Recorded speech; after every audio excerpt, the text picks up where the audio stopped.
تحریک انصاف کو سیاسی سپیس حاصل کرنا ہے تو منفی سیاست چھوڑنی ہوگی۔ عمران خان خود کو پاکستان کا لیڈر کیسے بنا سکتے ہیں؟ 9 مئی معافی کی شرط میں نرمی، انصار عباسی کا کالم۔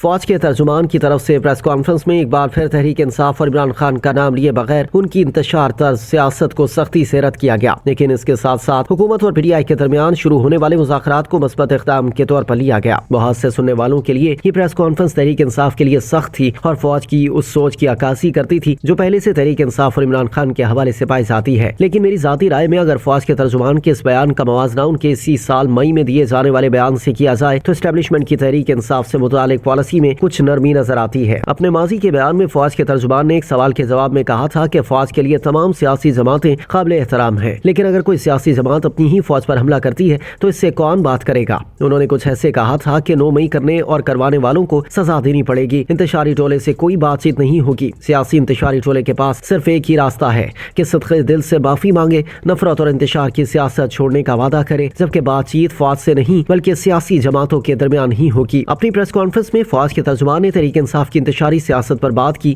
9 مئی کے ماسٹر مائنڈ اور منصوبہ سازوں کو سزا دینے کے متعلق بھی فوج کا بیان دہرایا، لیکن اب کی بار انہوں نے تحریک انصاف کے حوالے سے 9 مئی سے متعلق صدقے دل سے معافی مانگنے والی شرط پر کوئی بات نہ کی۔ حکومت اور تحریک انصاف کے مذاکرات کے حوالے سے فوج کے ترجمان نے کہا کہ سیاسی جماعتوں کے درمیان مذاکرات خوش آئندہ عمل ہے۔ گویا تحریک انصاف کو اپنے لیے سیاسی سپیس اگر حاصل کرنا ہے تو منفی سیاست کو چھوڑ کر وہ بہتری کی توقع کر سکتی ہے۔ ویسے بھی منفی سیاست اور انتشاری سیاست سے سب سے زیادہ نقصان پاکستان اور تحریک انصاف کا اپنا ہی ہو رہا ہے۔ اب جب مذاکرات شروع ہو چکے ہیں تو سول نافرمانی کی تحریک کو چلانے کی کیا ضرورت ہے؟ اگر ایسی تحریک کامیاب بھی ہوتی ہے تو نقصان تو پاکستان کا ہوگا۔ عمران خان اور تحریک انصاف کا کہنا ہے کہ پورا پاکستان ان کے ساتھ ہے۔ اگر ایسا ہی ہے تو پھر ایسی سیاست کیوں کی جاتی ہے جس کا نقصان پاکستان کو ہی ہو؟ ایسی سیاست کیوں کی جاتی ہے کہ پاکستان کی معیشت کمزور ہو، IMF کا قرضہ پاکستان کو نہ ملے، ملک ڈیفالٹ کی طرف چلا جائے؟ کتنا اچھا ہو کہ عمران خان امریکہ کی پاکستان کے میزائل پروگرام پر پابندی کے خلاف آواز اٹھائیں، اس بیان کی نہ صرف خود مذمت کریں بلکہ اپنی جماعت سے کہیں کہ اس بیان پر باقاعدہ احتجاج کیا جائے۔ اس کے علاوہ آئے روز دہشت گردی میں شہید ہونے والے فوجی اور دوسرے اہلکاروں کی قربانیوں کو خود خان خراج تحسین پیش کریں